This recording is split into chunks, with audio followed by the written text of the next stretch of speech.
disperse immediately or you will be subject to arrest. Do it now. A boss ain't nothing but a thief on a time loan. 128 bit war, you play Nintendo. On some shooter, so put the bridge down. Don't feed us to the killer bees. We get what we deserve. Like bury me with my MP3s. Write my manifesto in 72 DPI. Life's just a game. You got cheated, never learn. I write these songs for every bridge that ain't been burned. For every cop car that ain't been. My name is Steve. I prefer he, him pronouns. I am a tenant organizer with the Puget Sound Tenant Union, based out of Seattle, Washington. I've been organizing since roughly 2016, gone involved with things all the way from electoral work, to, started up tenant organizing work since a little before the pandemic, and currently with the Puget Sound Tenant Union. I'm Joe, he, him pronouns.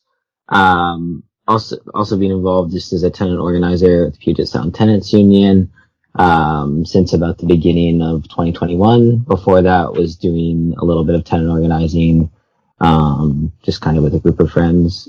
So why start a tenant organizing group? The group, Puget Sound Tenants Union, actually got started in 2020. It was coincidentally started just before the pandemic. A lot of people think it started like immediately after, but it was called to meet before. I wasn't around for that. I don't think Steve was either, but I think it was just a group of kind of local activists from different groups, different scenes who saw the need for an organization that did tenant organizing in the Seattle area. There isn't really another group doing this kind of thing. And I think people were kind of inspired by some of the successes of other organizations like Stomp Out Slumlords in Washington, D.C., or Los Angeles Tenants Union, that are definitely like further along in their organizing. They've been at it for longer, have more experience, have kind of grown to be larger projects. But yeah, I think the initial people who formed the group wanted to build something similar to that here. I think for the first year, it was the first year of COVID, obviously, so that presented a lot of difficulties, especially for an organization that just formed. Members never got the opportunity to meet each other in person and build that trust. So it was a little bit inactive, I would say. Or limited to responding to emails from tenants about individual legal questions or things like that. There wasn't really active organizing or outreach going on. I think that changed around the beginning of 2021. We started to think about ways to actually do outreach and find buildings to organize at. And do building level organizing. There was also a group of us. So like I mentioned, I was kind of doing tenant organizing with just, a group of friends. We had been in an organization prior to that. And we were organizing at a complex of buildings in South Seattle, for a little while. So, and we didn't have, none of us had any prior experience before doing that. So we definitely learned a lot, made some mistakes. I think the pace of the campaign was a lot slower in certain places than it needed to be, but we ended up, winning the major demand of the tenants, which was to fire the, property manager who was really racist, towards a lot of the immigrant tenants. There were a lot of, Ethiopian immigrants at this building. So managed to get this racist, abusive property manager fired. So that was just before joining, or just before I joined P2. So yeah, I think some more people joined near the beginning of 2021. There was a little bit more energy. Maybe things had kind of settled down a little bit more and people were more willing to do things like outreach and canvassing than in 2020. So we kind of just, went for it and found some buildings to organize at. And we've really been able to kind of, I think, grow a lot over the past year in what we're doing. I think we have active campaigns in like 4 or 5 different buildings currently, compared to none at the beginning of the year, beginning of 2021. So definitely learned a lot. Still a long way to go, but that's kind of how the year has been. So how did you come to start organizing tenants in the Puget Sound area? I think, like I mentioned, I think a lot of people, myself included, just saw the need for it because housing is such a huge issue in the area. Like the rents are just skyrocketing. There's no rent control to speak of, even though in cities where they do have that, that's really not a real solution for a lot of people still. And also, in the Puget Sound area, Seattle has a few more renter protections than other cities, but the flip side of that is that a lot of working class and tenants of color have been pushed out of Seattle into like the suburbs and exurbs. So I think any kind of like tenant organizing project in the area has to be based in those suburbs or exurbs or focused on organizing people there as opposed to necessarily like the center of Seattle. Because one of the things we'll be talking about is the organizing drive you all had. I don't know. How do you pronounce it? It's Buren? Burien? Yeah. Burien. That's like 30 minutes or 20 minutes south of Seattle. Yeah, exactly. So is that experiencing like just the effects of like gentrification, just people moving there to commute to Seattle, or they're being pushed out of Seattle, so they're moving there. So the older residents there are facing rents going up or being pushed out, or there's a lack of housing. Yeah, exactly. A lot of people have already moved out of Seattle. There are still, like neighborhoods in Seattle that are more working class, but, in general, I think the exurbs and suburbs are where we found, people with really bad conditions, as well. And they're facing the same problems of like rising rents and whatnot. The rents are still very high even when you get out to the suburbs. So that's where we've, kind of found our first organizing needs and where we want to continue to kind of grow the group. Yeah. I just want to add, I guess, a nitty-gritty detail to that. More specifically, how we came to like organize the tenants that we work with now. I think one thing was that we were postering in these neighborhoods, and tenants actually came up to us and were like, "Hey, the building that I live in is actually horrendous, and you should come in and check it out." We've also had tenants reach out to us through those flyers and posters, calling the numbers. And surprisingly, we've also had people referred to us by other nonprofits in the area, which kind of is surprising because you would think that these nonprofits with a lot bigger resources and financial abilities can actually serve these tenants, but they actually refer cases to us. So that's kind of nitty-gritty details of how we start organizing or begin this organizing relationship with these tenants. So let's specifically talk about the city y'all were organizing in these different housing complexes. What were some of the conditions that people were mobilizing around? Looking at it from a high level perspective first is, despite like people's idea that, Seattle and the Seattle region is very progressive, and I'm sure the viewership of It's Going Down have no illusions to that actually. The tenant laws are heavily favored towards landlords. The legal protections are quite weak. For example, in Seattle, which has one of the better housing laws in the region, mold is actually not considered a hazard. So you can only imagine how much more relaxed these laws are outside of Seattle. So you mentioned Burien. We do have several campaigns in Burien, and it is a suburb of Seattle.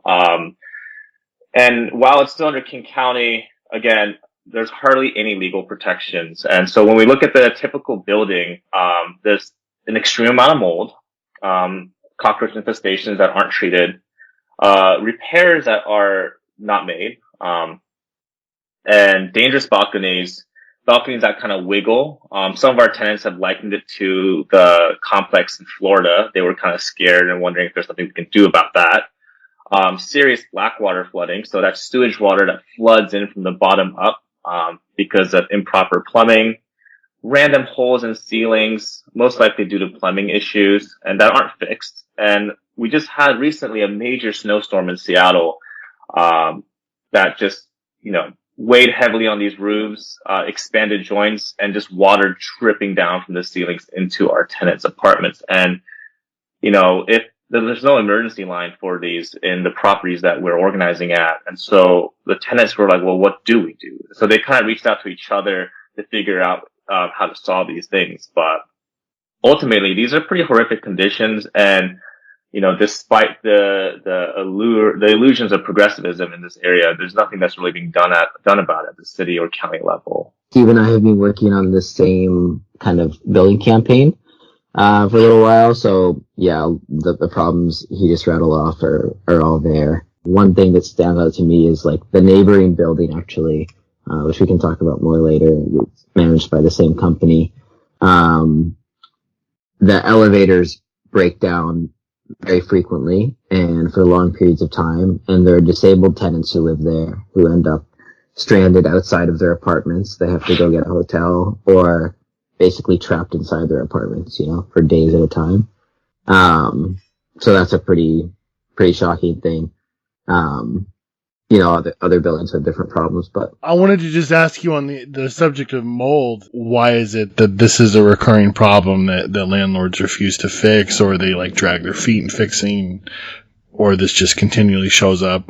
I guess I can kind of comment on this as someone who has dealt with mold in housing that I lived in and had to work with the city to remedy it. And again, I'm not an expert in housing code or structural engineering, just for that matter. But, you are right. The Pacific Northwest does have an issue of mold because it is so humid and so rainy here. But there's actually a lot of things that landlords can do to kind of mitigate that. So that's like proper designing or repairs of windows. So oftentimes in our tenant buildings, we see that windows are either single pane or they don't have proper seals. So seals do wear out over time, and it is a landlord's job to replace them. And when these seals break, we see black mold or just mold in general kind of pile up in the corner. And I'm sure you've seen it in windowsills, right? This lining of mildew. We've also seen that a lot of the mold in our buildings that we organize in and the buildings that I've lived in are actually caused by leaks that the landlords refuse to address. I will be honest. I think, quite frankly, I think these repairs, landlords just don't really want to make them because after all, they're trying to extract the most amount of profit for rent, right? So to call in a plumber to actually assess the situation or to replace the window are things that oftentimes if landlords can get away with not doing, they probably will try and get away with it, right? In the report that you wrote that's also republished on It's Going Down about your recent organizing drive, you mentioned the inaction of so-called leaders and the local government when kind of pressed about these issues that y'all were beginning to mobilize around. Can you talk about that experience and just how people tried to go about getting some of these local leaders to address these problems and just how that kind of fell on deaf ears originally? Right.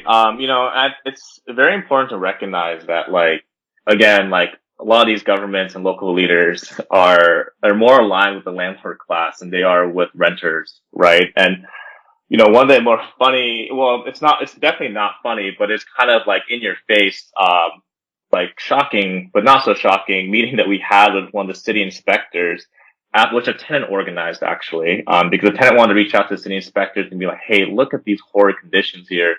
Essentially, the inspectors kind of looked at us and the tenant was like, well, why don't you just move? And this is in the middle of the pandemic, right? Where people are losing their jobs, where it is so difficult to do showings, absurd security deposits, and renter fees. And instead of doing their jobs, they kind of just tell the tenants, why don't you just move, right? And so we've had meetings like that. We personally had experience reaching out to city inspectors, who are pretty disgruntled that even we reached out to them. We even have this inkling that one of the inspectors that are supposed to inspect these buildings have worked for the property management company that they're supposed to inspect. And ultimately, these laws are just really designed so there's loopholes. So we have one law in Burien where, different sections of the cities are supposed to have their rental, like apartments with significant amount of units. So I think it's greater than like 50 or so have to have their units inspected. 10% of their units actually. And, I may be getting the details, the nitty gritty details is wrong, but what I do know is the landlord gets to choose the inspector and they get to choose what unit gets inspected. So you can kind of imagine that landlords will be fixing certain units and not others. And so, and kind of getting, falling through that loophole. And so, yeah, when we mentioned that there's an inaction between local leaders and government, I mean, this is exactly what we mean. Like, the laws are not designed for renters. And when we reach out to local leaders, they kind of throw their hands up and say, why don't you just move to somewhere else? Well, let's turn now to probably one of the more interesting questions of just, I think one of the most exciting things about this campaign is that it starts off in this one building and then it kind of spreads into another one that's owned by the same company. So talk about how you all built those relationships and then how that also translated into multiple buildings. Yeah, I could talk about that as well. And, despite living in this, very hyper individualistic and alienated, society, a lot of neighborhoods that we organize in, there are still community connections. So, we've been organizing at View Ridge, for a while, and people at View Ridge know people who live in other buildings going through similar things. And one thing that we made an effort to do is not just have business meetings, but have socials and kind of create this build up this community more as well. And so people would come to let's say a potluck, invite their friends from other buildings, or to our Halloween socials and whatnot. And I know it's COVID, but we wore our masks, we did our due diligence and try to social distance to the best of our abilities. But regardless, people did bring their friends from other buildings. And when we talk to these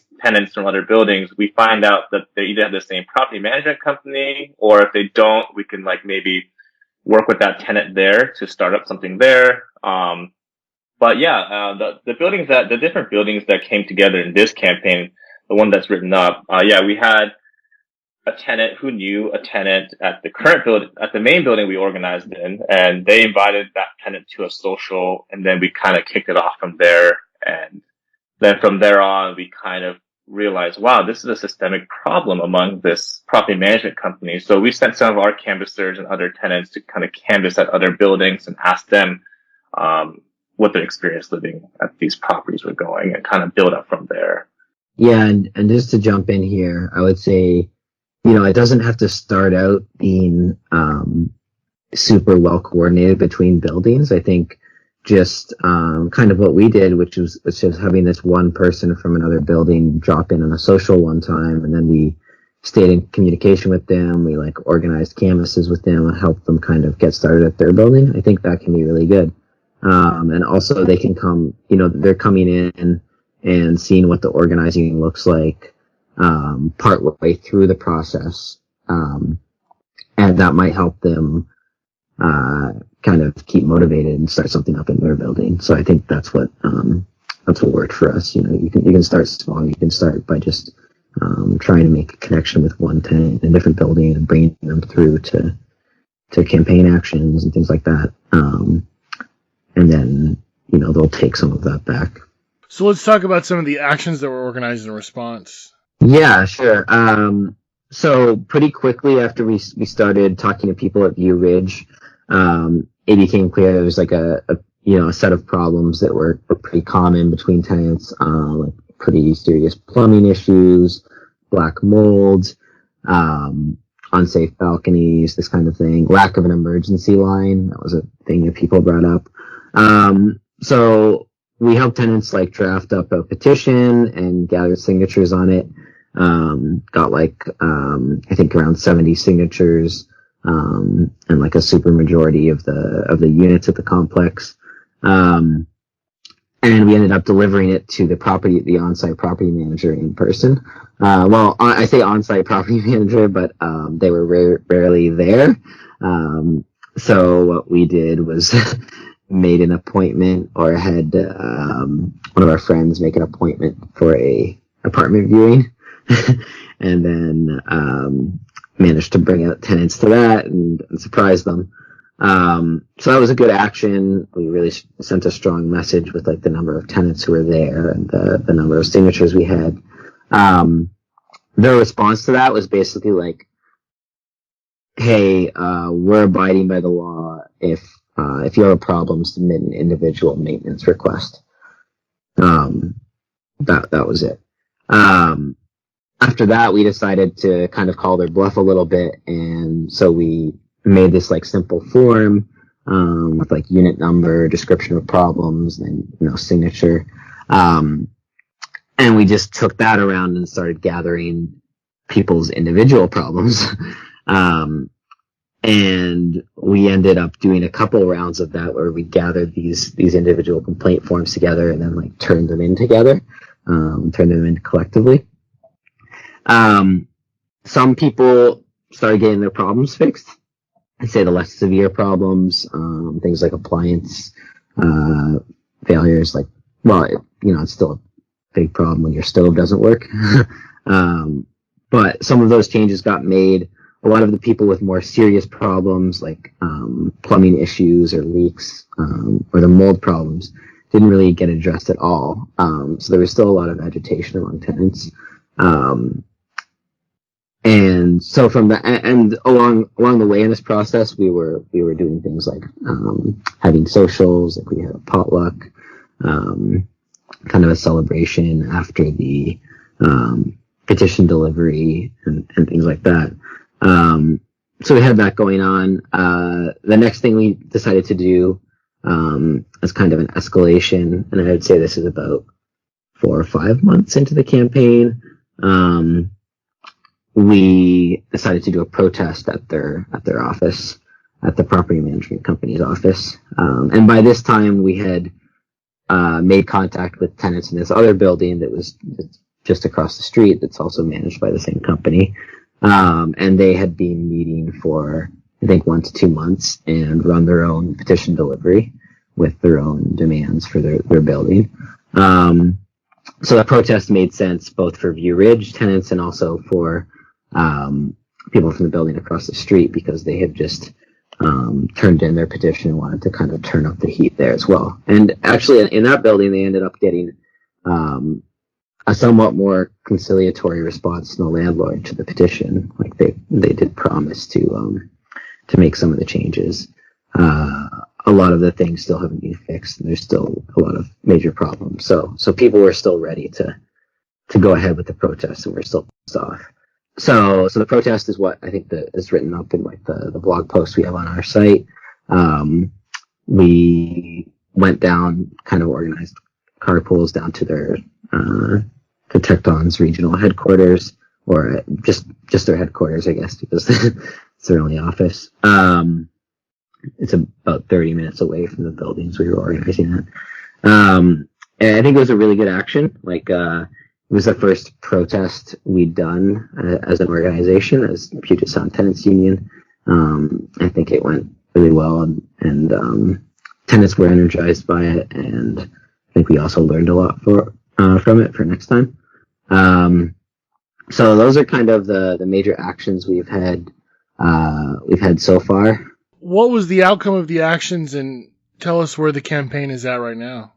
Some tenants have had individual things resolved. We've also noticed that they've been making like kind of more cosmetic changes at the building. Like, for example, there's a courtyard at View Ridge that was previously just like dirt and rocks, which the kids like to play there, but it was kind of dangerous. So they ended up like mulching that, for example, and doing other things like that are kind of more about keeping up appearances than solving the actual problems that the more serious problems there. So we've noticed stuff like that in response. So far, they haven't addressed the largest stuff. They haven't fixed the plumbing issues. As we mentioned, there was just a big winter storm, and tenants had water pouring down their walls from their ceilings and things like that, which is obviously going to make the mold problems even worse. So we want to keep the pressure on them. I think tenants are still ready to keep fighting. given that there are all these serious problems that are still there. We've definitely won some things, and I think we have them kind of on their back foot, but there's still a lot to be done. And just to give a little bit more on like where the campaign is now. So the protest was at the beginning of December. Obviously things slow down a little for the holidays, but we've still been meeting with tenants, and we're planning kind of our next actions right now on the building level. We also, in terms of like Puget Sound Tenants Union and how we're thinking about like the new year, we want to this year try to at least start up some kind of local structure. So this is something Los Angeles Tenants Union has done pretty successfully. I think they have like 10 or 20 locals at this point. And those are neighborhood based. And it's really a place where tenants from different buildings in the area tenants who are organizing can come together,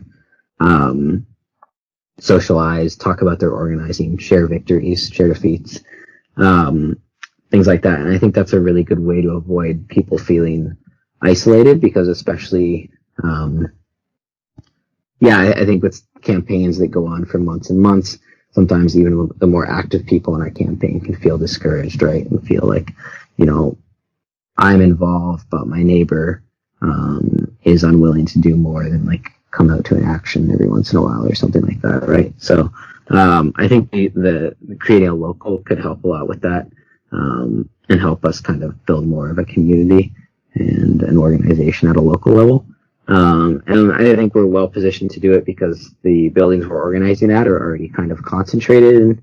So we have kind of a few buildings in the Burien area, and then also a few in North Seattle, in an area of North Seattle. So we want to kind of experiment with that, try to get that stood up, and bring some of the more active View Ridge tenants into that structure as well. But that's kind of thinking beyond just this immediate campaign. Well, one other thing I wanted to ask y'all is that, this is something that comes up a lot in folks that are doing tenant organizing, or I know this was a big question that, I don't know if you're familiar with the group Seattle Solidarity Network. They're still around, but, they've been active for many years. But just kind of often this division between, quote, the organizers and the people that are living in the buildings and are getting involved in this. And then obviously the goal is to, destroy that kind of, division or discrepancy and to create many organizers and to spread out the work and everything like that. But I'm just curious how you all approach that. That's a good question. There's a lot of directions you could take it, but I would say, it's something we're definitely pretty aware of. We don't try to pretend like that division doesn't exist. I think within the group right now, we are all kind of like activists, and we kind of recognize that, at least for now, that's who we're recruiting from. And a lot of times the discomfort is more on the activist part than the tenant's part, right? Like activists might be nervous to like go talk to people who are very different from them in a lot of respects. But I think once people get past that, you can build trust with tenants when they see that you keep showing up and that you genuinely care about what's going on in their lives and the problems they're having. I think, like, how do we overcome that? I think actually like a local structure would help a lot with that. Being able to kind of bring people into that structure as opposed to into an activist organization that's more kind of, spread out or not as community based.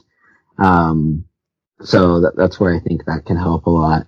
I think getting better at like training would help, having some kind of like organizing training that tenants can take to kind of, because nobody knows how to do this right off the bat, activists included, or maybe even more so.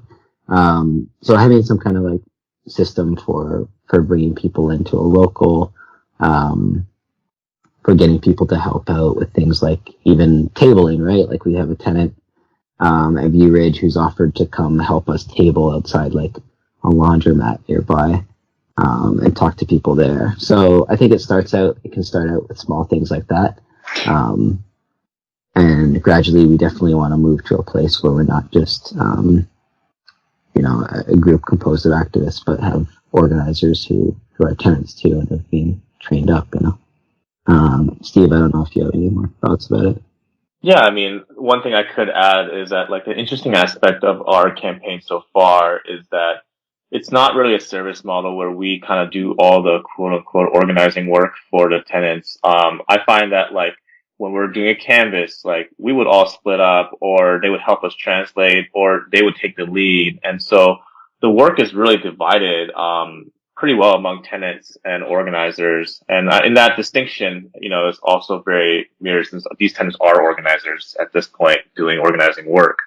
That said, like, how do we build up a membership of, the tenants that we've organized into our organization is an open-ended question that, we would have to we're working on. But that is also to say, like, the tenants we do organize often do have multiple jobs and multiple obligations. It's also recognizing that, the work that we do sometimes takes off that load on them. So we can do a lot of administrative work of writing flyers, for example, and, they can like pass it out in their buildings, which they live in, and vice versa. So yeah, I mean, it's a great question, the one that's still working on. And I think Joe summed it up also really well. Well, if people are interested in following y'all, where should they go and how can they support the work that you're doing? Excellent question. So we have a website, soundtenants.org. We have Instagram and Twitter at soundtenants. Just Google us and you'll find it.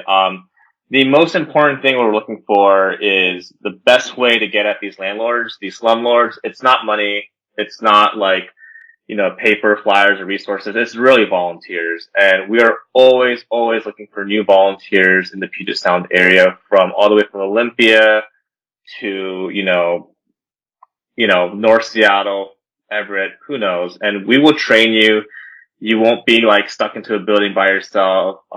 You'll be with our canvassers and we'll really train you up. And I think it's such a great opportunity to be able to meet new people, talk to strangers, and it's a great way to learn organizing skills that are applicable to a lot of other contexts, whether it be your workplace or, at protests on the streets. Just being able to connect with people you've never met and kind of like build this relationship and fight a landlord together is, I think, a really invaluable skill that we can help build. And so, yeah, just reach out to us. We would love to reach out to you guys, but unfortunately we don't know who you are. So definitely reach out to us. And if you can speak a second language, Spanish, Amharic, Vietnamese, we would like you even more. So yeah, our website is soundtenants.org. Our Twitter is soundtenants. Definitely reach out to us. Yeah, +1 to everything Steve just said. Also, the on our site, soundtenants.org/volunteer. It's also linked in the top navigation bar. But we have a form there for potential volunteers to fill out, and we will get back to whoever fills that out.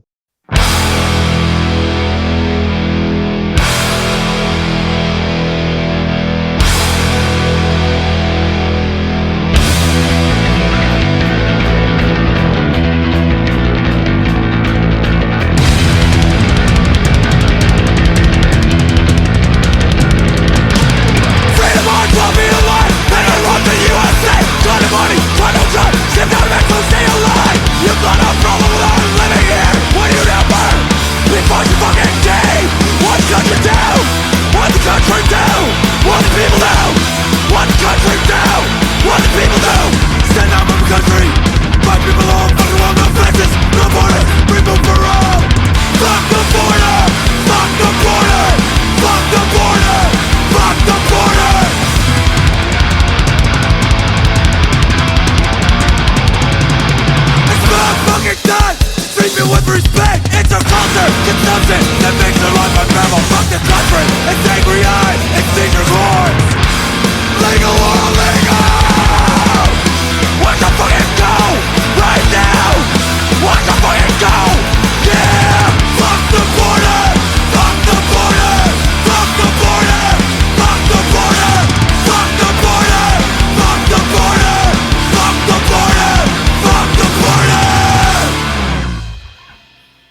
Yeah, hi. My name's Brooke, and I organize with Oakland Abolition and Solidarity, and we do a variety of community building and mutual aid projects, but mainly do prisoner solidarity, work with folks that are locked up, advocating for themselves, and supporting them on the inside. Well, thanks for coming back on the program. It's great to have you. In the past, we've talked about the situation at Santa Rita Jail, which, if you don't know, if you're in the Bay Area and you're listening, is located in Dublin, California, kind of maybe a couple miles away from the last BART stop. But just to kind of get us started, in the past, you've talked about the impact of COVID and also ongoing resistance that's happened there. Maybe give us a little context, just the importance of Santa Rita. How is it a site of struggle, and how do you kind of view it within like the wider landscape of the Bay Area? Yeah, well, thanks for having me on. And Santa Rita Jail, pretty notorious. It's one of the biggest jails in the country, biggest county jails in the country. It has a design capacity of about 4,300. It hasn't been at capacity for over a decade. It houses about 22 to 2,300, people, and it's the main county jail within Alameda County here in the Bay Area. Is built and opened in '89 to replace what was a jail built on an army base. But it was built in '89 as part of the prison, building boom in California and nationwide, and is built remarkably like the state systems architecturally, in terms of isolation, in terms of like separate pods, in terms of designing lines of sight and concrete and doors. They're essentially built along the same kind of innovations, like quote unquote innovations in surveillance and isolation that the state overall, CDCR, the state institutions were involved in. It opened the same year as the Pelican Bay, notorious Pelican Bay State Prison and Isolation Unit up north. And when you view it from the air, it looks remarkably similar. Now, COVID at the moment is going crazy inside again. Basically, 1 in 6 folks locked up are testing positive right now, and that 385 people. Like when I checked the stats on Monday, were positive, and that's with the very limited testing regime they have going on now. But at this point, this is about the 3rd or 4th wave that's gone through the facility. Prisoners' vaccination rates far exceed those of the guards. And guards and staff are the vector by which the virus is getting in. Of course, this is the trend nationwide. And in addition to this, there are so many things going on at Santa Rita right now. It's hard to focus. Like we're doing triage on the outside, like apportioning our capacity and efforts towards any number of things. Like one, keeping a hotline up and running to basically field to field questions and calls from people inside. 2, there's a massive mental health care class action settlement that's being combated on the outside. The settlement is atrocious. It's called Babu v. Ahern. It was basically written by a high dollar, civil rights industry law firm and the cops to basically give more money to the sheriffs to basically, expand the jail and give themselves more money. And also at the same time, they jacked the prices up for the 2nd time during the pandemic for a commissary, for basic foodstuffs and hygiene, for all the people locked up. They are price gouging before the pandemic. They jacked prices up again, and now a 2nd time. Well, people on the outside, their families and supporters basically pay to keep their folks fed, because food inside is It's not just atrocious in that it's like not tasty and like not likable. It's not that we don't like it. It's inedible. It's soiled with feces and inedible and burnt or unusable supplies and ingredients, or stuff that's marked not fit for human consumption. It actually makes people physically ill, and even if you were to eat all the portions on your plate, it would leave you hungry. In effect, food inside, across the board, nationwide, is weaponized against people inside. And the people that are locked up inside are generally viewed by jailers and the bureaucrats as the enemy. And if not like an active enemy, they're on the list of priorities for any of these institutions and agencies, whether it be their own bureaucratic mandates, their own funding, the comfort and prerogatives of their staff, basically maintaining kind of an aura of legitimacy, their political influence. On this long list of priorities for these agencies and institutions, the well-being of the people locked up there are far and away the last on the list, if recognized at all. So into this environment, we now have at least 24 people across multiple housing units engaged in a hunger strike. Some refusing all food and just water and Gatorade, or some just refusing trays. And this is a hunger strike that's been illegally unrecognized by the sheriff. They're breaking their own regulations and combating, recognizing that there is a hunger strike underway, because that would lend credibility to the people inside, and they're trying to repress the story, even threatening people with taking away commissary and threatening them with chemical weapons. They've tried to basically engage in shoving matches. People are locked down when they put the tray at the slot in the door. See, once you accept food into your room, they can take you off. They stop logging you as a hunger striker. And so people have basically, they've opened slots and people push the tray back out. Then they basically open the tray and they try to throw the tray in and then shut the flap. Or they pull your bag lunch out and try to throw the sandwich in on you. Like a little shoving match at the door. Really petty, kind of ridiculous things. But we know the guards they do know that there's a hunger strike. We know that they're logging the meals that are being refused. It's just that the public information officers and the sheriff completely deny that there is a hunger strike. Because even though you can do a public records research down the road and you can find all their internal paperwork recognizing it, because they're required by regulation to log people who are doing it, and then also trigger a certain medical protocol of checks and a certain level of oversight within their own kind of guard hierarchy, you'll find that they'll recognize the hunger strike, but the guards and the administration run the jail is essentially as a black site. You have a domestic black site, right here, over the hills in our own county. It's completely reliant on people after the fact to find out these things on paper, and basically mainstream media completely takes the sheriff and the public information officers at their word. It's essentially mainstream media, doing their job, being a megaphone for power. So at the moment we're 2 weeks in, into the hunger strike, 2 weeks plus, and there are 24 plus people still on hunger strike.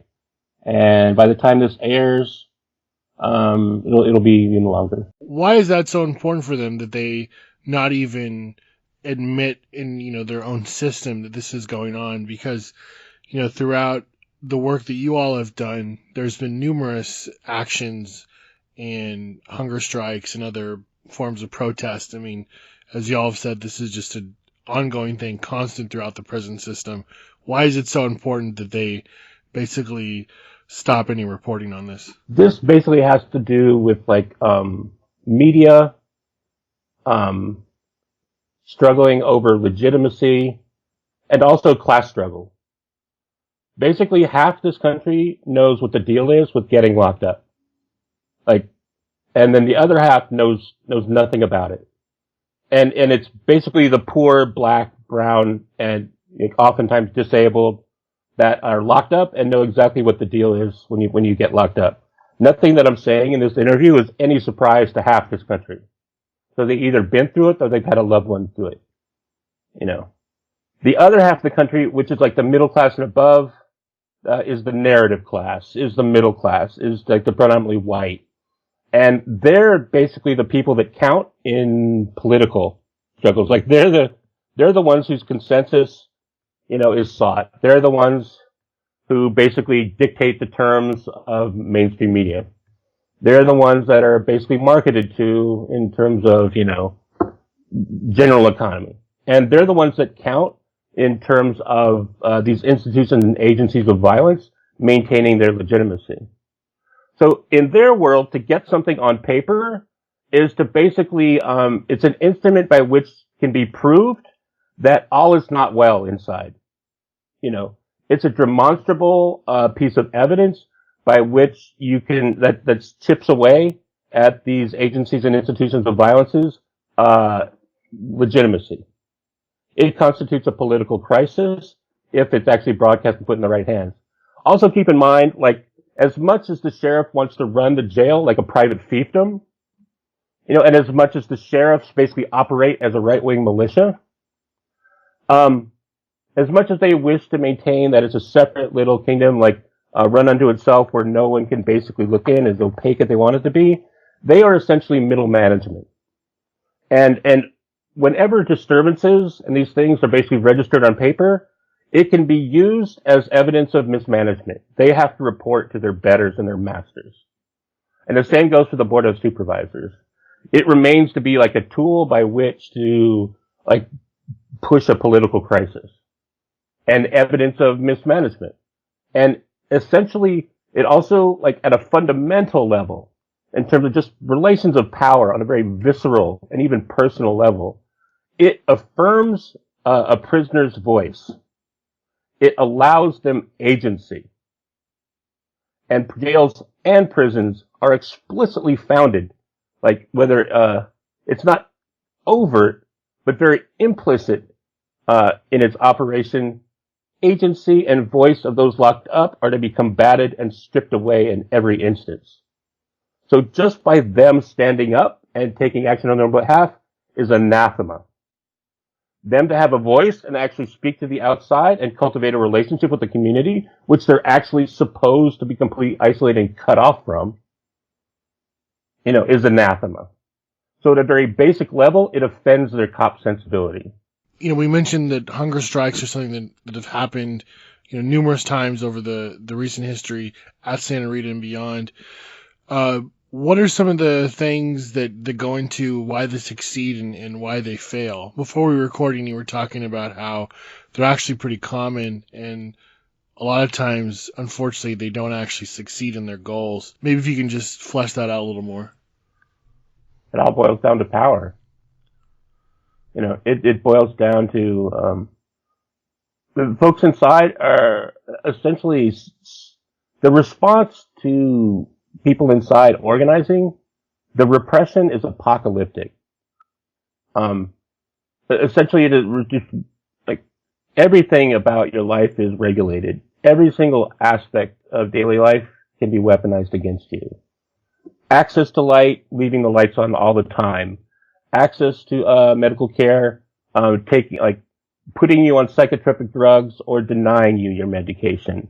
You know, taking food away or giving you crap, or giving you food that basically is so fatty and crappy it induces lethargy by design. Like, reform, you know, that supposedly gives you rights, but making it so laborious that it's like meaningless and absurd. Like, all these things are basically weaponized against you. So essentially the hunger strike is one of the few things that is left that doesn't automatically like get you shipped to solitary. Even though they've tried. And even though right now we're under a COVID lockdown. And there are numerous instances where they pick out leadership of hunger strikes. And even in Rikers right now, they've taken leadership of the hunger strike happening there and shipped them into solitary or claim they have COVID so they can put them in lockdown. Now, like, why do they work? Why do they don't? Well, one, this isn't like an appeal to the conscience of your jailers. Like, for one, like, if that's your strategy, like, you're basically saying, like, we're gonna lose. Like, this is an antagonism. This isn't a failure of ethics or a failure. The sheriffs and the jail is actually performing its job as mandated by the political structure very well. Its job is to dehumanize, to warehouse, and essentially destabilize communities. And they're doing that. And they're doing it on an industrial scale. So by what means do you actually extract concessions? One, you can disrupt, basically, the narrative about jails. And if you go on a hunger strike, that requires that people on the outside actually hear about it and know about it. This disruption, or else you're basically protesting in a vacuum. No one on the outside hears about it. Sometimes, you'll get concessions if there isn't media coverage if the facility is so on edge that they essentially fear more disruption. They might bring you in for a conversation, but very rarely. And essentially, so there are limits, and they're basically pursuing, there's a very short menu of what can be done. And no one goes on hunger strike without pursuing all the, like, supposedly legal and legitimate, like, forms of grievance. It's just that when you file grievances and go through that procedure inside, that's a joke.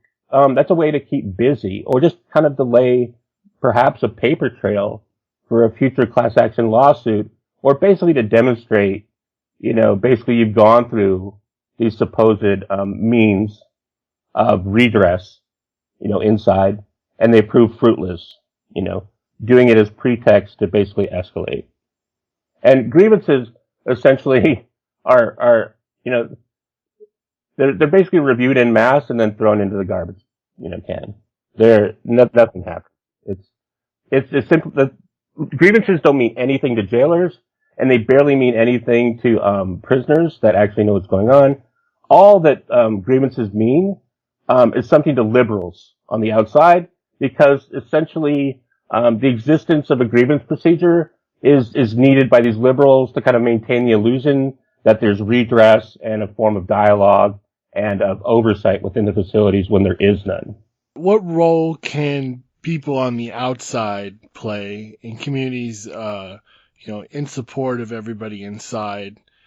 Like when groups like the one that you're involved in see something like this, how do you all approach building material solidarity with this? Actually do work in supporting prisoners. Like, one, at least become educated to, like, what's going on within jails. If you don't already, like, and I have to kind of split my comments here.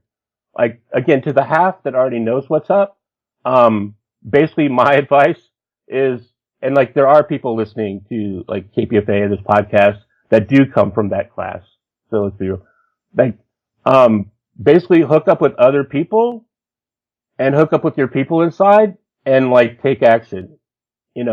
There is success and there is strategy out there to pursue. It's not futile, and basically resistance, like, bears fruit, but over time and with dedication. So I would encourage people to hook up with either family groups or community groups doing actual real support for inside that basically values the voice of people locked up. Because there are a lot of groups out there that advocate, but basically use prisoners as a payload for funding, or basically a frontispiece or figureheads for their newsletters. Hook up with the ones that actually do material work and support. Like, if you have a choice, like, between people that do, like, highfalutin policy or media work, which can be of use, or you have a group that actually stands in front of the jail and basically helps people on their own terms get rides, get visits, get food, get phones, hook up with the material group, first. And also hook up with the groups that basically value prisoners. They're out there. There's one in San Mateo County. I know one in Vallejo. I know one in Oakland.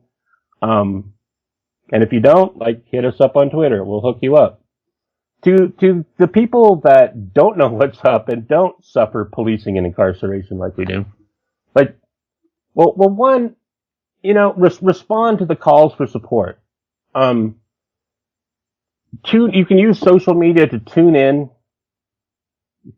because there's resistance going on constantly. Like, anywhere in the country on any day, there's a collective uprising going on somewhere in a facility. It's just that we never hear about it, you know. So like, whatever you're listening, like, hook up and like stay tuned to like what's actually going on in your own backyard. I mean, essentially a huge chunk of your own community is being kidnapped and tormented on a daily basis on an industrial scale. Like that's just not tolerable on any terms. Like, and why do you find it like this is just unacceptable? Like, defend yourselves. But maybe it isn't your class, you know, your race that's being like locked up and tormented. So you're cool with it. But if you're not cool with it, like tune into the group. So at least, you know, if you're not ready to like put in work on it, at least respond to the calls for support, for money, because these things take money. The hotline takes money. Doing jail support takes money. Putting money on people's books so they can stay in touch takes money. Or like, if you want to actually like start putting in work and like, you know, start committing yourself to class suicide, get out of that middle class straitjacket and like get on the right side of history, start putting in work and be prepared to like shut up and like start learning. And just like start doing material stuff. Or even you can do just like by putting in phone calls and emails when the call goes out. Get on the newsletter list of these organizations like ours. And when we put the call out, like if we actually knew we had a couple hundred people reliable to drop phone calls and emails, we essentially could shut down the office of any bureaucrat at the drop of a dime and basically exert a massive amount of leverage. But the fact that it's so sketchy and people's attention is so kind of like trifling and mercurial, you know, it makes our job a lot harder. So if you can't involve, at least you can become like a solid supporter. Well, with that in mind, do you want to tell people how they can find out more about Oakland Abolition and Solidarity and how they can potentially get involved or donate? Well, whenever we put our email address, like no one hits our email, but just check us out on social media. We're on Instagram. We're on Twitter. At Oakland ABO. Oh, that's the easiest way to hook up with us. We have a website. Just Google us. You can find us. If you want to basically connect with us, send an email to admin at oaklandabosol.org. You know, and on our Twitter and everything else, these will the calls will be for support for the hunger strike. Will be going out and will be most accessible.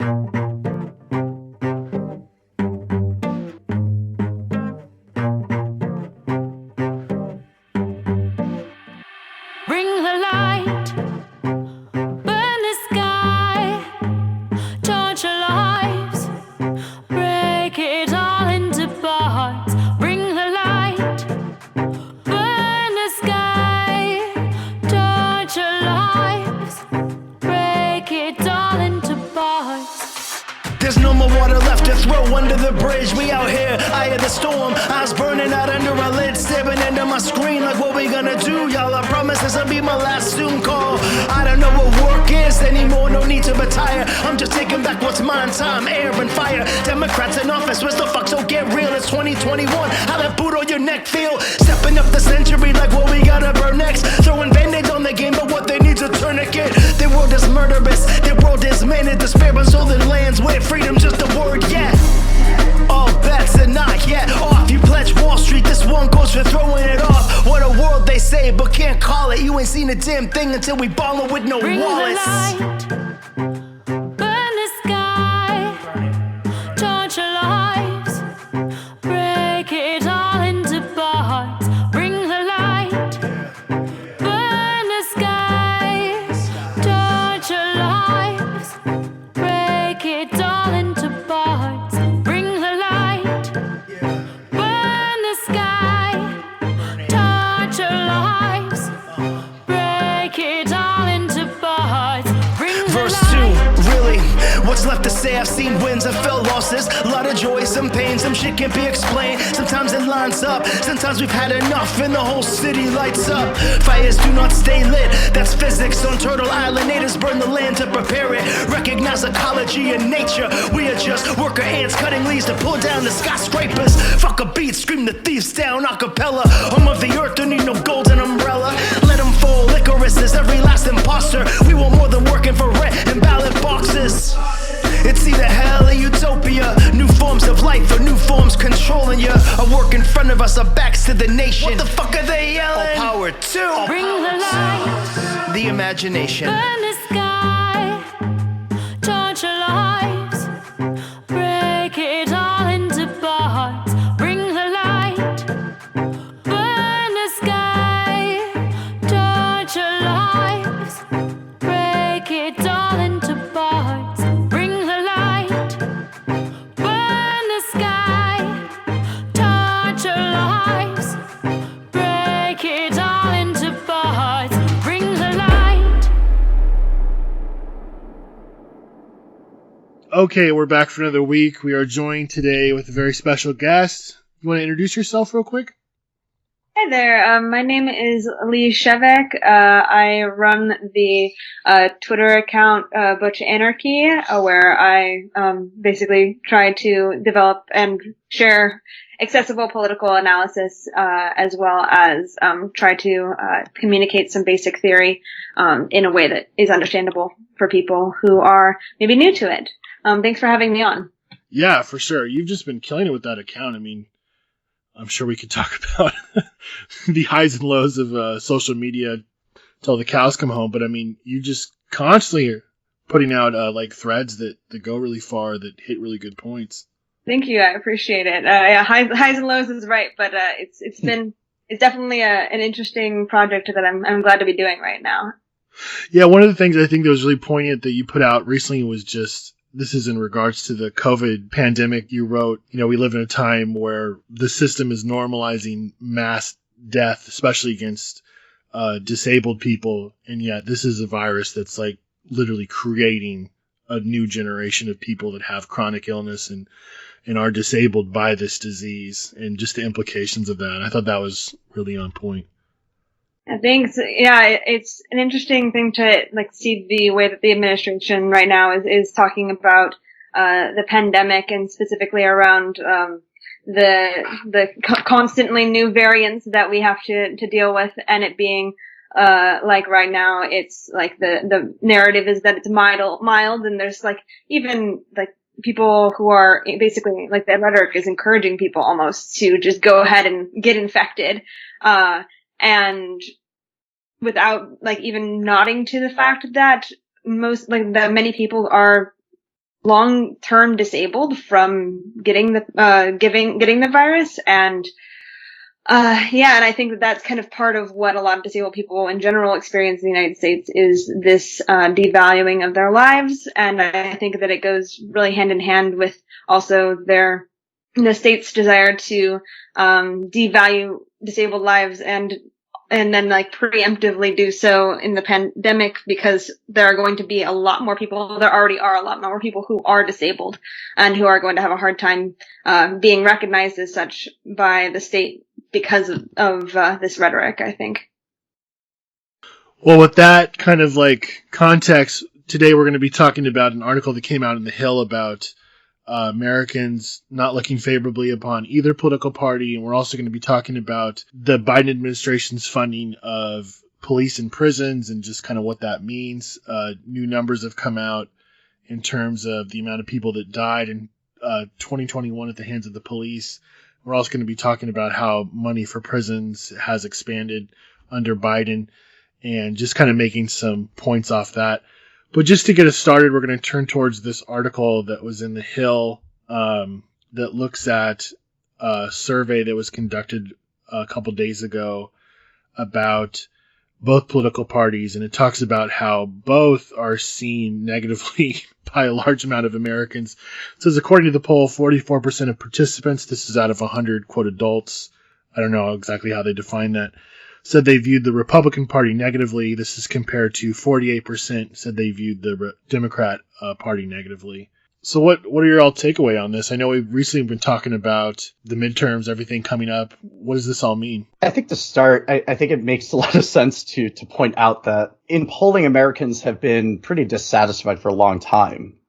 We can see this with a number of different indicators. And I'll just talk about two really quick. The first being things like congressional approval rating. So if political parties have support generally and are liked and are moving in a direction that people support, congressional approval ratings generally are not hovering around 20% in situations like that. They're generally higher than that. And the congressional approval rating's been hovering around 20% for the better part of 6 or 7 years at this point. I think maybe even longer. And that not only demonstrates sort of a disappointment, but it generates the perception of a persistent disappointment, right? It's that this isn't new, that this is something that's been happening for a long time. But I think the other indicator, actually has a lot to do, that we can see this with Trump and Biden very specifically, but in different ways. On some level, Donald Trump, when he ran for the presidency in 2016, ran in a lot of ways against the institutional Republican Party, or at least that's what he was saying he was doing, and was able to get a lot of votes in the primaries specifically because of that. And when voters were polled about that, they would say, oh yeah, he, quote, tells it like it is, and that means he's telling the politicians what they don't want to hear. You know, like that kind of stuff that Trump supporters still say, was a big factor in him building support. But the other way we can see this is actually the lack of enthusiasm someone like Joe Biden has, where Joe Biden was able to win the presidency, but had some of the lowest enthusiasm ratings of any presidential candidate in American history. And that demonstrates this kind of reality. And we've talked about this on this show, I think, a lot over the last month or so, but it demonstrates this reality in which we have a president that has no mandate, that people didn't vote for, really. They voted against the other guy, right? And they did that with this kind of existential fervor. And so what's happening is that American politics has shifted now. And in the Republican Party, this has already been happening for quite some time.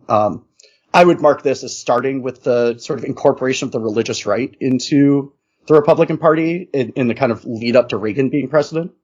But it's just kind of dawned on a lot of liberals that they're no longer voting for people that they like. They're voting because of this existential threat of the, quote, other side, right? However they perceive that. That's not a reality in which political parties have support. That's a reality in which most Americans are treating political parties as this really dangerous thing that could absolutely destroy them.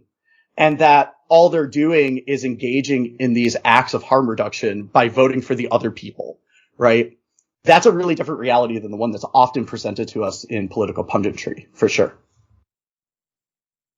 Yeah, and I think that in that poll, there was also an indication of between Republicans and Democrats who was more excited for the upcoming midterm elections, and Republicans were around 60% excited, I think, because of the possibility of maybe taking back the Senate, but Democrats were actually like, I want to say like 40% or a third or under in terms of like their excitement for the midterms, and both parties decreased people's excitement from October of last year to the time that this poll was taken. And I think that is maybe an indication also of how a lot of folks, especially who voted Democrat, who voted against Trump, are maybe seeing in a lot of ways how voting for Biden isn't that much different than the previous system, and that like if you're gonna go ahead and do like vote against Trump, then you might as well like vote against that, like those policies, and Biden has pretty much carried through a good portion of the Trumpian policies. And has even exacerbated some things like we'll talk about in a bit, like the prison population, and ICE detention has increased drastically in that time as well. Or extended things like offshore drilling or the amount of fossil fuel extraction or things like that. I mean, I think an important point to emphasize, though, and this is something that I'm seeing come up in conversations I'm having about these kinds of questions just in the last week or so. There's a number of people that I've talked to that are like, oh, this is great. That means that there's this opening, right? That nobody believes in the political parties anymore, and that therefore kind of non-parliamentary politics has this kind of opening to gain currency. But I think that kind of misunderstands what's happening here, in that the reality of what's happening is that we've actually watched this rush to the center. It's the exact opposite of what we would anticipate happening. And I think that there's a really clear reason for that. So if you look at the way that Democratic voters were talking about the primaries in 2020, they weren't voting for the people that they liked. They were voting for the people that were the most likely to defeat the other side, right? And they were very open about that in every single poll. What that means, though, is that even though political parties don't have support, they're still seen as a mechanism of prevention. And that there's this sort of tendency in the American electorate, for whatever reason, to kind of rush to the centrist assumption because they think that that's going to be the thing that makes the other side not win, right? That is a perception that I think does more damage to any of the things we're trying to achieve than almost anything else. Because it's not even built on this thing that we can argue against in the way that we traditionally would, where we would say, oh yeah, but Democrats aren't going to fix the problem. They're just authoritarians in the same way. They still really love the police because they write laws. And like, we can talk about all of that, but there's this kind of cynicism that has taken, up a significant amount of the air in American political discourse, in which ideas don't matter really anymore to a lot of people. It's really this question of self-preservation. That we've entered almost a survival politics. And that's a really different world all of a sudden. And so I think one of the bigger questions we have to answer, not necessarily tonight, but in general, is how we approach that, right? What does it look like for us to engage on that train, as opposed to a train in which we're trying to erode support or something? I might push back a little bit on that. I feel like a lot of people feel that they gave Biden a mandate, especially the platform that he ran on, which was sort of like progressive light, or, as we've joked, like running against all of the policies that him and like the Clinton gang made real over the 90s. Mass incarceration, neoliberalism, declining wages, like all offshoring, all that stuff. And I feel like people really were expecting change, or they were expecting that they were going to be able to hold his feet to the fire. And I think, like, as we'll point out later, like, a lot of that stuff has shifted, and there's nobody's really talking about it per se, unless you're, a nerd like us, like crunching the numbers, looking at what's going on in the back. But I think that there is growing anger. I mean, I think, obviously one instance was what happened at the border, attacked by the Border Patrol agents. I think that was a decisive turning event. I think the fact that, basically Biden has adopted sort of a similar position to the Republicans in terms of the coronavirus, like pushing kids back to school and for schools to be reopened. I mean, last week we talked about the importance of all the student walkouts and the teacher actions, which are important not only because of the actions that were organized, but also the fact that they were physically in the face of the Democratic Party leadership. And I think a lot of this stuff is trickling down to a lot of people that voted for Biden. I think the other big thing too is the Voting Rights Act. I mean, the people that were on the front lines of fighting for this stuff, we're sort of like the hardcore people that were like, oh, okay, he was vice president under Obama. Like, we trust Biden. Bernie's not going to win. Biden will win. He's electable. Like, you were kind of talking about that sort of rhetoric. I mean, those were the people that were like, you've got to pass the Voting Rights Act. That's like the center thing. And it was interesting. I was watching a clip on the Young Turks, and they were talking about that. And generally, the Young Turks is just like, progressive, like kind of malaise, but they made a really good point where I don't even know what malaise means, but it sounds like a that's an accurate descriptor. I think. Okay, good. Okay, I'm smart. I used it correctly. Anyway, so they were talking about how when Biden came and gave his like big voting rights speech, I think it was like down in Georgia, a lot of the voting rights activist people refused to show up. And a lot of the Democratic Party mucky-mucks were going on, like MSNBC, and saying, like, how dare they? And in fact, this one person, I can't remember, he looks really familiar. I don't know if he was in the Clinton administration or Obama or whatever.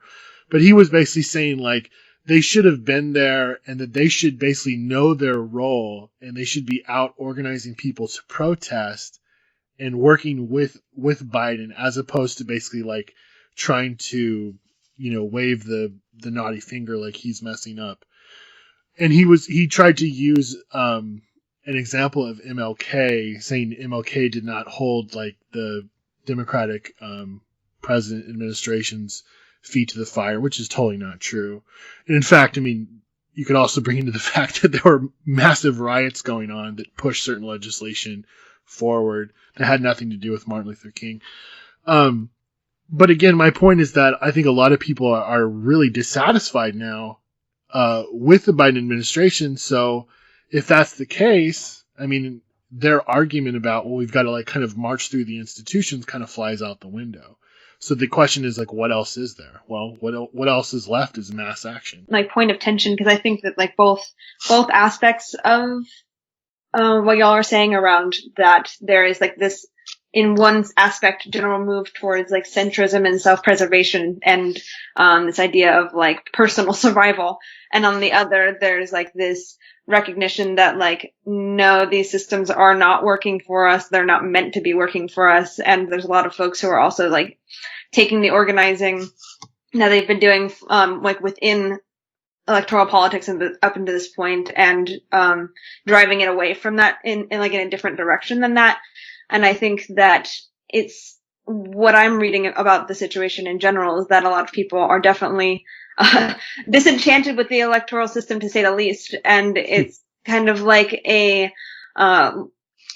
besides like hardcore, like Democrat, like upper middle class Democrats in general, like there's a lot of people, I think, just trying to find different answers. And I think that there's like this like inherent conflict with like between feeling like knowing that the system in place does not protect you, does not make you, does not give you the things that you'd need, is not doing even the things that it's supposedly supposed to be there for, and changing to a Democrat has not shifted that in any fundamental way. But then also the like precarity that is trying to be outside of that system and create other systems, like collective systems that answer those questions for us, is also scary to people and really alienating in other ways too, because it is like this, I think it's like this conflict between like wanting to maybe be a little bit more cynical and just be like, well, the Democrats are shit, but there's no other options. And then also this like drive, I think, that is happening with a lot of people to like, yeah, but what are the other options? And I think like the place of the people who, like us, who want to have solid interventions in that space is maybe about continuously showing up and expressing different ways that we can imagine different ways of acting politically that don't have to be just this like resignation to the status quo. Yeah, well, I think that this is really where at least what's referred to around me as the radlib sort of archetype shows up, right? Yeah. Is exactly at this point of inflection where they're actually embracing both positions. For as paradoxical as that is, they're like, we are fighting for our survival, but the system is completely broken, but the only way to fight for our survival is by voting, right? Like that position, I don't Twitter, but that position is like really prominent on that platform. And it's really prominent, I would say, in sort of, safely democratic areas, which kind of skew a bit to the left. You see a lot of that, like in the place where I live. There's just a ton of these people that are just like, yeah, I mean, we know capitalism's broken and really we should be fighting it, but I'm also going to vote for Joe Biden because it's the only thing that's possible. Right. That position is a really dangerous one for us. And it's this position which is grounded as much in naivete as it is cynicism. And it's hard to tease apart because it's inherently contradictory. So it's a little difficult to really understand how to approach people like that because they kind of take three positions on a two-position question all the time. And it becomes impossible to sort of figure out what they're actually trying to say. Even though that's the case, it's still a really prominent position, I think. And one that does, at least right now, is playing this sort of mediating or depressing role on the ability of, inertia for street resistance to kind of build back up. because there's still this like, well, we'll give Biden another 3 months. Well, we'll just see what happens with the infrastructure bill. Well, this, well, that. There's a very similar dynamic that I remember under Obama too. Very, very similar. And I think there definitely is something to be said too that a lot of the folks who like don't want to occupy that contradictory rad lib position are also typically like way more marginalized people, like disabled people and like working class people and people of color who like are also all populations who are disproportionately affected by the ongoing global pandemic. And I definitely think that that is also a factor in like trying to articulate like an action or a direction to go in, because a lot of people who are not so naive or cynical and or invested in the system are also just like are sick. A lot of people are sick. And then a lot of people who aren't sick are caretaking for people who are sick or are working in conditions that threaten to get them sick. And I think that that's a really big thing to consider, in like considering politics moving forward, of like the people who can take up that rad lib position and who are more likely to are also like are uncomfortable certainly in the system as it is, but perhaps not as much so as the people who are disproportionately affected by a pandemic that limits action. As we've already stated, a lot of the people that voted for Biden had no illusion that he was going to like either do a lot of things he said or that he was going to fix things. I mean, mostly it was a vote against Trump. But if the Democrats can't even do things like protect the right to vote for people, I think that they're going to lose a lot of buy-in from folks. I mean, I'm already starting to hear from people that were kind of I wouldn't say excited about him, but they're getting like very critical, especially at a time when you look at the other side of the aisle and Republicans are passing things like, you know, quote unquote, banning critical race theory, or just kind of like this, you know, really intense stuff, like basically like heeding what's coming from the base, even if it's really like, you know, it's not impacting their lives at all. It's just kind of like almost symbolic. So I think a lot of people are rightfully getting very angry and mad. And I mean, they should be. Well, and there's this interesting part of Trumpian politics now, which I think we've been discussing for a while on the show. But there's this kind of tendency within that politics that kind of embraces an element of the fringe right wing that is really, really different than I think a lot of us conceive of it, right? So, I mean, and we were talking a bit about this last week, but there's, you know, really patriotic parts of the right wing, obviously, sort of comically, satirically patriotic parts of the right wing, with their ridiculous sunglasses and crazy hats and the whole thing. But then there's this other part of the right wing, which in the past was housed in like the Aryan Nation and groups like National Alliance, White Aryan Resistance, groups like this. But it's this sort of idea that one is sort of the ultimate patriot by fighting the government, right? And, you know, the way we've described it on the show, the way I've described it in writing is that there's a separation between the quote real America and the American state. With that though, what that's done is delegitimized every part of the American state in the minds of a lot of Trump supporters, including the very premise of elections, right? When we get to that point, all of a sudden, we've now escaped the basic structure of either political party. It's housed inside the Republican Party, at least now, but it's almost housed inside the Republican Party in the same way that a parasite lives inside of a body, right? It's kind of leeching its resources, but has very little to do with traditional, you know, Mitch McConnell style Republican politics. So there's this other big question when we're talking about political parties, which is what does it mean for a political party to have its primary sort of position be one which is fundamentally delegitimizing the very core concepts that hold the state up in this context, right? Very specifically elections. But also they're doing things like delegitimizing the FBI, right? This whole narrative of the FBI did January 6th, right, is this delegitimization narrative. They delegitimized the Department of Justice when Trump was in office, right? So there's this kind of erosion of trust in the institutions that parties are attempting to gain power over that is also happening concurrent with all the rest of this. And I think it's a dynamic that is hard to see what the ultimate effect of that is going to be because we're just sort of watching its development.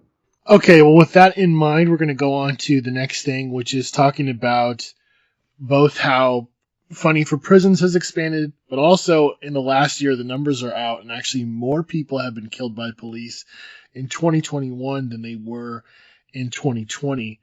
And according to various reporting groups that monitor this stuff, there was about 7 more people that were killed by law enforcement last year than 2020, which I think would shock a lot of people. And also just the amount of folks has just been continuously high. And as we were saying before we started recording, this doesn't even count the people that die in jails, detention facilities, prisons, juvenile halls, so on and so forth. Again, we're still talking about 1,200 people a year.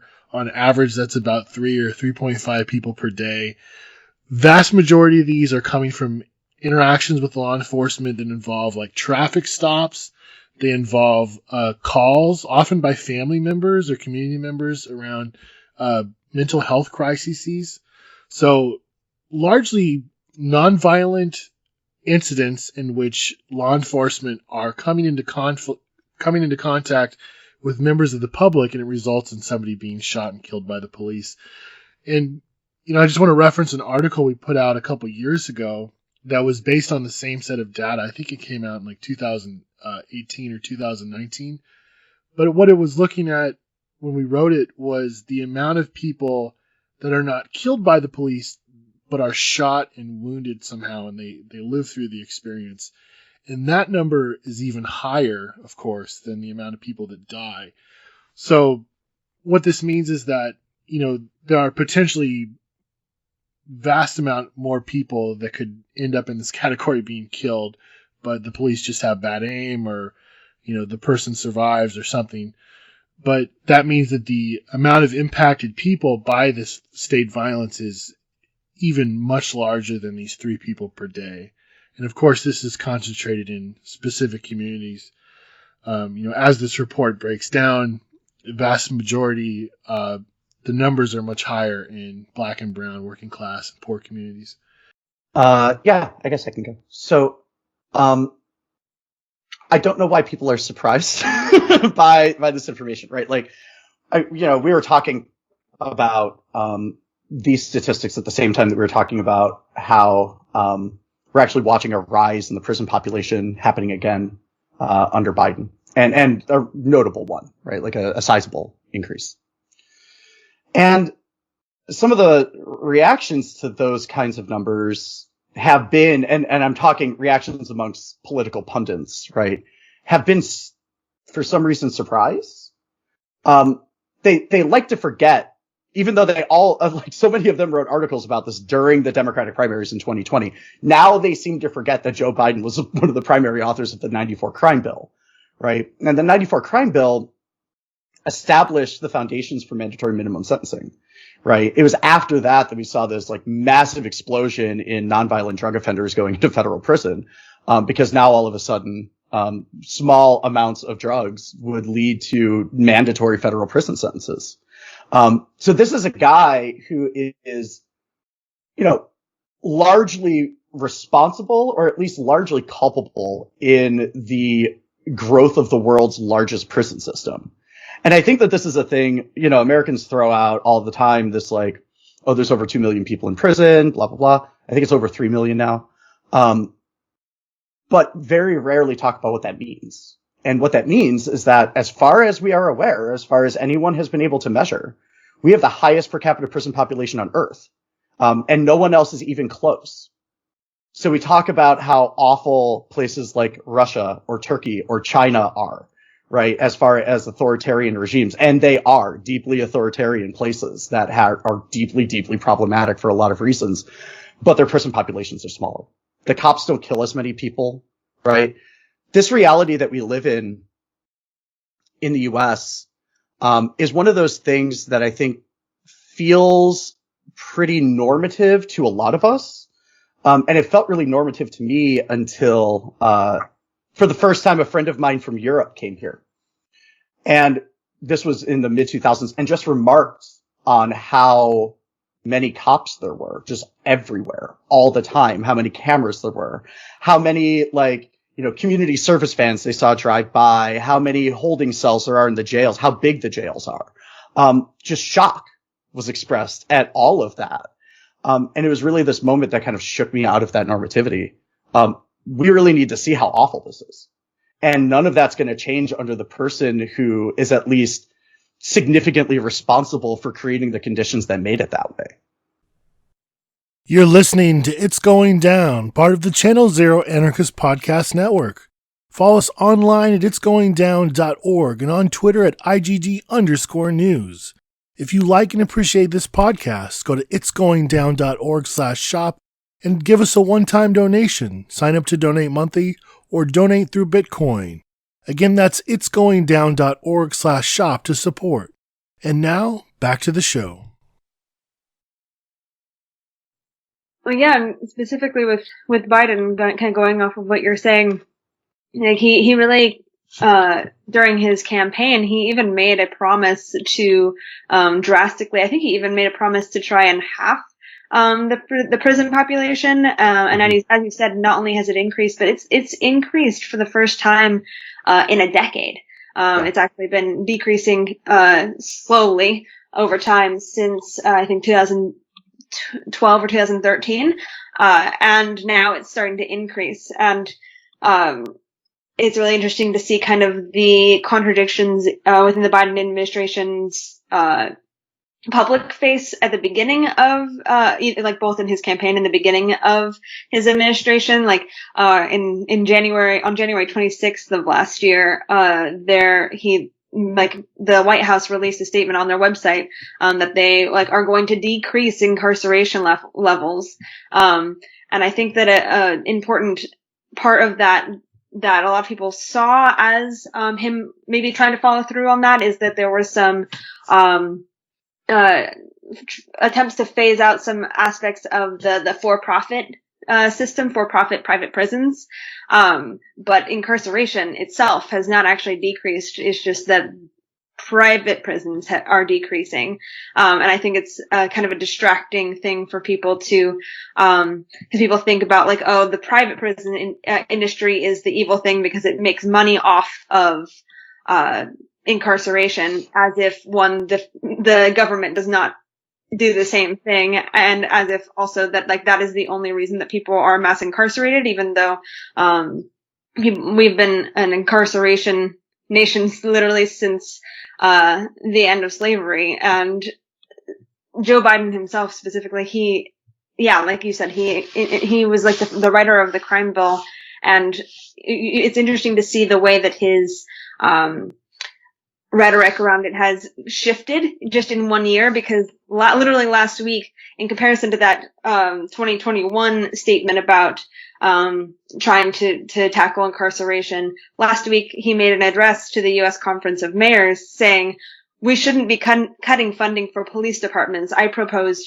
increased funding. And so, of course, he has increased funding. Money from the CARES Act has gone to boost local police hiring. Like we said, the federal prison has been increasing for the first time in a decade, and also the number of people held by ICE in ICE detention has increased by 70% since Biden took office. And so, the idea that this man was ever going to be helpful in the decarceration process was a fiction from day one. So if we look back to 2020, he hedged so heavily on those kinds of very specific points. And he would say I'm going to lower the prison population. But then the very next thing he would say is, we really need to support our police and blah, blah, blah, blah, blah. And I think that this is kind of a core point here that isn't just about Joe Biden, but is about politicians in general. And it's one of these things that sort of annoyed me a bit since the end of the uprising. But there are so many people out in the U.S. right now, that still believe in continuing the existence of the state, yet they call themselves abolitionists. And that position makes no sense, right? The state is a structure of policing, fundamentally, right? It's a structure of imposing sovereignty. And so the idea that the state exists without police and prisons, is an impossibility, right? It's literally a contradiction in term. It's a contradiction in definition. So the idea that you could elect your way out of the prison system, or that you could elect your way out of policing, is literally a political impossibility.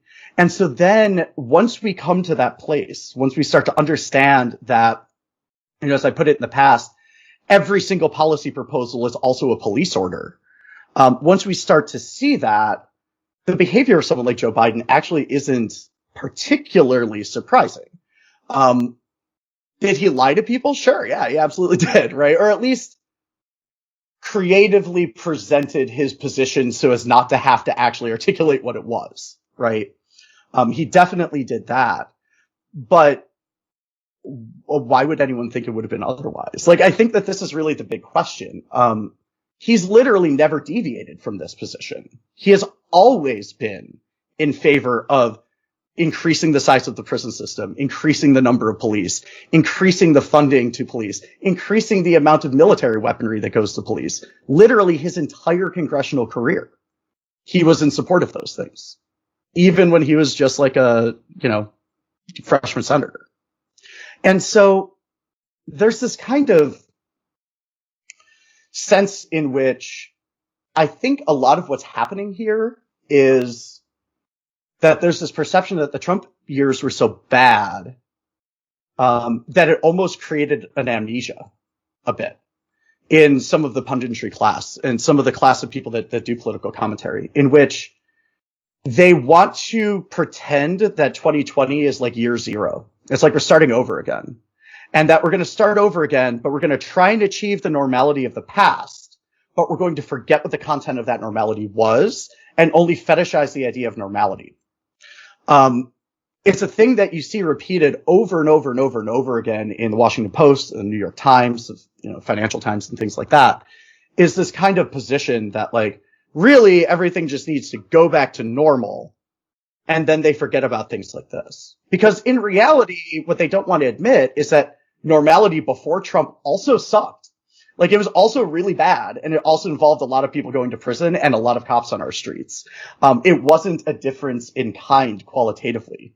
It was a mild aesthetic differentiation, which have the same foundations as what happened in the Trump years. Yeah, and I mean, one thing that I've heard again and again is kind of this concept of like, you don't say certain things at the dinner table, and Trump was bad because he said things like, well, when you throw them in the police car, go ahead and slam their head against the side of the car and all that stuff, stuff that the police loved, but, shocked liberals and, oh, how dare he? But yet, I mean, here's Biden, like, expanding these things, making them worse. Like, so what's actually worse? Like, the president, like, actually saying the quiet part out loud, or somebody, like, actually providing the money and the infrastructure for that to continue, along with basically providing the veneer that, like, oh, I'm listening to the people, I'm hearing the protests, we're doing something about it, they're receiving the proper training, which is all BS. We've gone over this again and again. How even, like, these attempts at reforms really do nothing at all. So, and I think that that's one of the most dangerous things about Biden, again, is that, like you said, like, people kind of, like, go back to zero, and as long as he's sort of not using this, like, extreme language, people are just kind of okay with it because it all kind of floats into the background. And, we don't really hear about, atrocities that are happening every day at detention facilities. We don't hear about, by and large, people being killed by police. I mean, do we hear about the 3 people per day that are killed by police? Sometimes much higher. I'm just looking back at some of these numbers again, and they just kind of echo what I already said. But so, for instance, this one said, there was over 1,100 people killed in 2021. As prior research states, that number may have been, 3 times as much because police actually shoot at much larger amounts of people. Cops from 2010 to 2016 shot at 2 times more people who survived. So if they would have actually shot and killed this, same amount of people that they shot at who survived, and we could be looking at 3,000 people per year that have been killed by police, which I think that's higher than the amount of people that died during the attack on 9/11. I was just gonna say it's like a 9/11 every year. Yeah, literally. Yeah, the American politics in general has, like, especially like the politics of liberalism, really is focused so much on like the politics of respectability of like how does it feel, how does it sound, but not necessarily like how does it look in practice. And like, that you could definitely argue that that's the politics of like white supremacy in general, is like this idea of, like the respectability, the image, needs to be maintained for like the white citizenry, while like disproportionately black and brown people are brutalized at the same rate that they were, like under the Obama administration, under the Trump administration, and now under the Biden administration. Like, it doesn't look much different on the ground, other than, like you said, like these aesthetic changes that make people feel better about tuning out and not paying as much of attention. Whereas like the constant, outrage machine that was the Trump administration didn't necessarily allow for ignoring it peacefully and attending to whatever you want to do in your own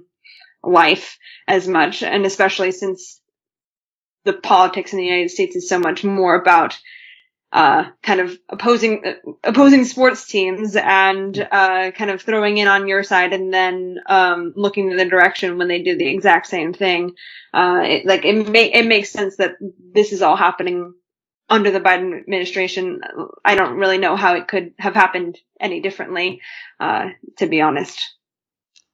Yeah, and I think the big question that always arises for me, and that has been arising, I think, consistently in the 21st century, has been this question of how do the moderates, both Republicans and Democrats, actually view what's going on here? Because it's a very different view than the rest of us have. And there's this sense that both political parties, but I'll hone in on the Democratic Party, not because they're any worse than the Republicans in this, but it's just what we're talking about. There is this assumption that they can get by on the lesser of two evilism kind of approach, right? That they don't actually have to have people like what they do. They just have to have people like the other people less. And this is what has grounded like Clintonian style centrist democratic politics ever since the late 80s, is this idea that people might not like you, but between the people that like you and the people that might be further to the left that don't have another option, that's enough people together to win elections, right? Now, what did that approach lead to, though? Well, that approach led to exactly these kinds of things.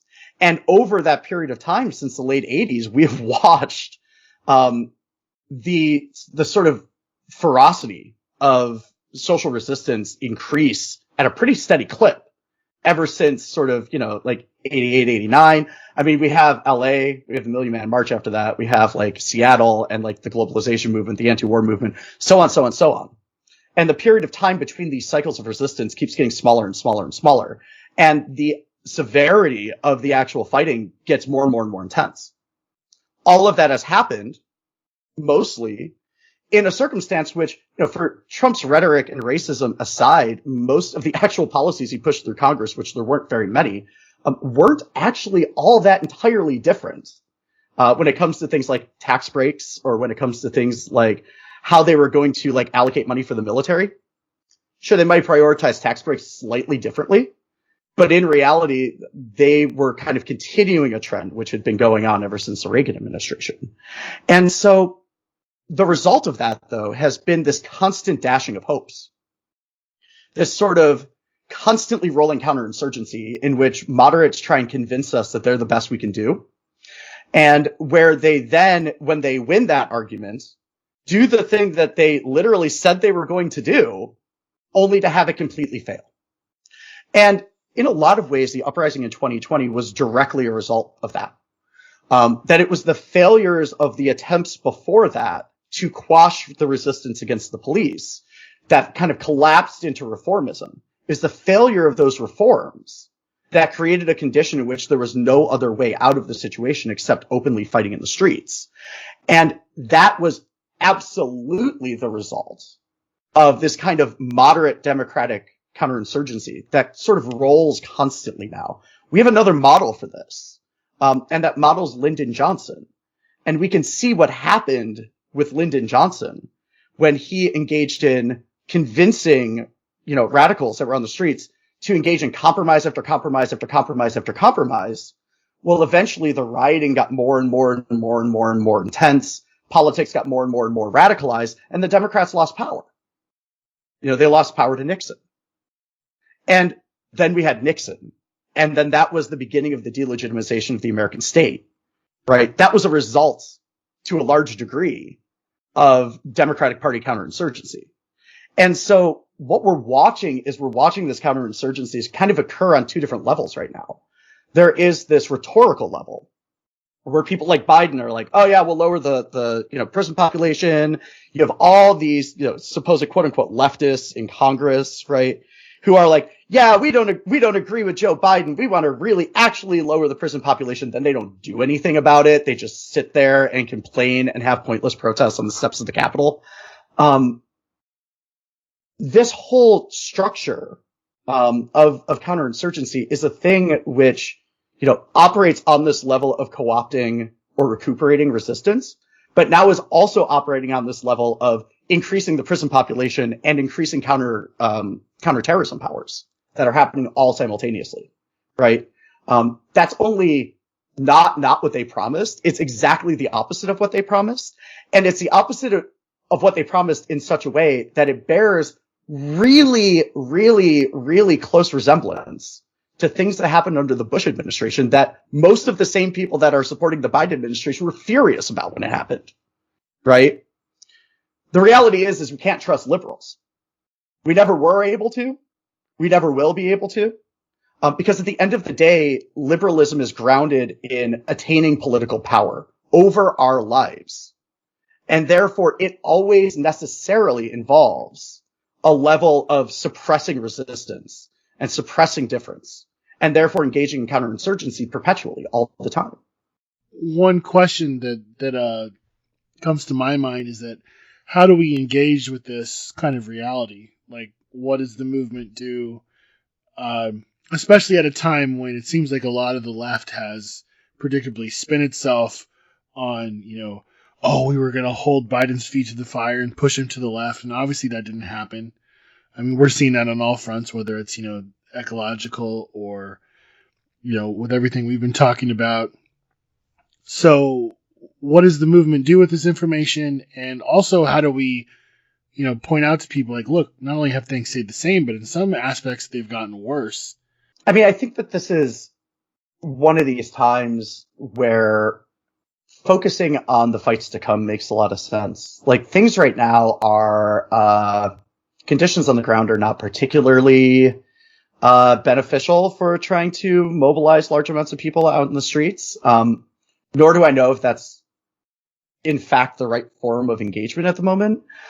What it really seems like is happening, and what's been happening in the U.S. for a long time, is this kind of localization of radical politics, right? And I remember these conversations happening in like 2005. But really there has been this process of radicalism really coming down onto a street level and not being about these huge massive organizations that you're just some kind of anonymous member of, and so on and so on. And we see a lot of that expressed in things like mutual aid projects. But it also can be expressed in, maybe more confrontational forms as well. We see a lot of really good work happening right now around, eviction defense. We see a lot of really great work happening around people helping to defend, houseless encampments. We see a lot of really good work happening on this level of like workers in workplaces organizing and starting unions, or people quitting jobs en masse. Like, these are all hyper localized forms of engagement. And really, at the end of the day, they all serve to shift the conditions of the terrain that we're acting in. And so this is one of these times where it makes a lot of sense to really focus on building capacity and changing those conditions where we are, largely because the context in which we can act in large numbers isn't really present anymore, because almost everybody else went home. And yet again, just like kind of during the Obama administration, anarchists and our fellow travelers are some of the few people that are still left out on the streets, right? During the Obama administration, we did take that time to build capacity. Lots of info shops started. Lots of newspapers and publishing projects started. Lots of journals started. Street medicing really became a huge thing during that period of time, and trainings were happening all over the place. And, legal observing became a big thing. And a lot of the infrastructure that exists today was really created, or at least begun, in the 2007, 8, 9, 10 period. And so we can take some lessons from that period, I think, right now, which was the last time we had this kind of balance of power in Washington. And I think kind of going off of that we spoke earlier about how a lot of people are kind of dealing with the conflicts of, that are incorporated within the politics of survival. And right now, I think a lot of people are in this survival mode because of the conditions of our lives in a global pandemic, escalating police and prison violence, border violence, potentially escalating military conflicts. And I think that while the politics of survival can lead a lot of people to this centrist position of well, there's nothing I can do except for vote and hope that maybe the person who is in charge is slightly less terrible than the other person. But I think that we can also look at that as an opportunity to see need, and that there is a lot of need right now around, as we talked about, unhoused folks who need support, prison support. Prisons right now, the last 2 years were by far the most deadly inside jails and prisons on record because of the coronavirus, and going into disability justice as well, and kind of taking these moments of precarity and survival, and also doing the not only mutual aid projects but other projects that maybe intervene on a more critical level, that don't just kind of live on an outside bubble of state power, but intervene and conflict with that state power. And I think that that maybe getting out in the streets in a big mass movement isn't perhaps not the moment that we are currently in, but I don't think that inherently is an inherently limiting factor. I think that there are a lot of people who are out there looking for alternatives, who are seeing that they have essentially been left for dead by the state in order to maintain the economy. And I think that there is definitely a lot of potential in not only pointing to those contradictions and pointing to those dynamics, but also taking action to serve as people who can, projects that can intervene on those politics of survival and actually create potentials for survival via providing support to those different aspects of precarity, like disability justice, prison support. And I think that in doing so, and in doing the actions of connecting people and creating mutual aid between people that are in direct conflict with the state, it feels like the direction that we need to be heading in, or at least that is my reading on it. When we go back and look at the original abolitionist movement in the United States against slavery, a lot of that looked like really tedious day-to-day organizing, especially, organizers going to people's houses and having lots of small meetings and discussions with people, and slowly building networks around things like the Underground Railroad, putting out newspapers, holding conferences, building support, all that stuff. And that's all stuff that we're already doing. And I think, again, this is another reason to really politicize the projects that we're doing, especially things like mutual aid work.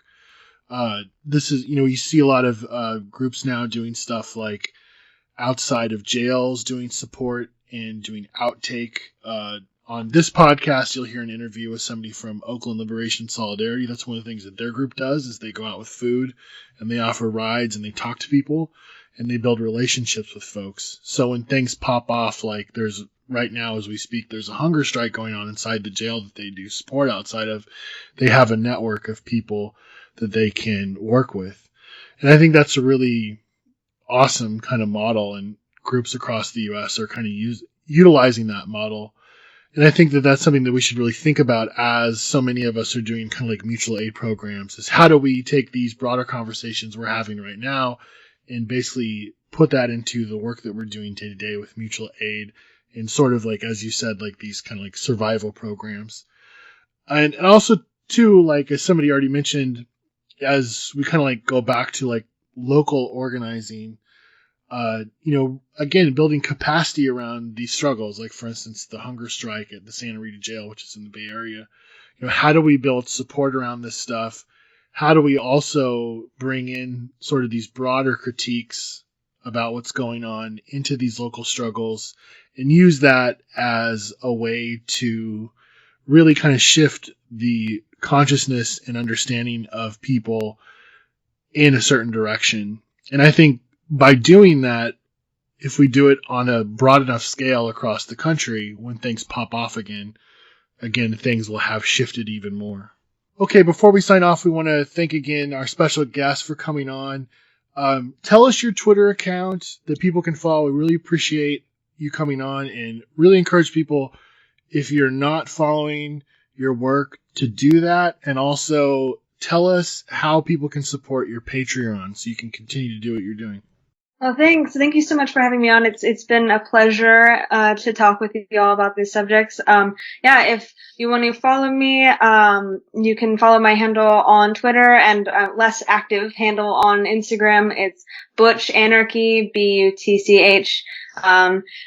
Anarchy, and same with Patreon. If you just go to patreon.com/butchanarchy, you can find me and support me. On my Patreon, I don't have any extra content. It's basically just there for anyone who wants to support the work that I put out on social media. And so, any support on there is appreciated, but not required. Thank you again so much for having me. It was a great time. This has been the It's Going Down podcast. Check itsgoingdown.org for daily updates, columns, action reports, and news. Go to itsgoingdown.org/shop to support us, and follow us on all social media platforms. IGD, your daily resource for insurgent proletarian life.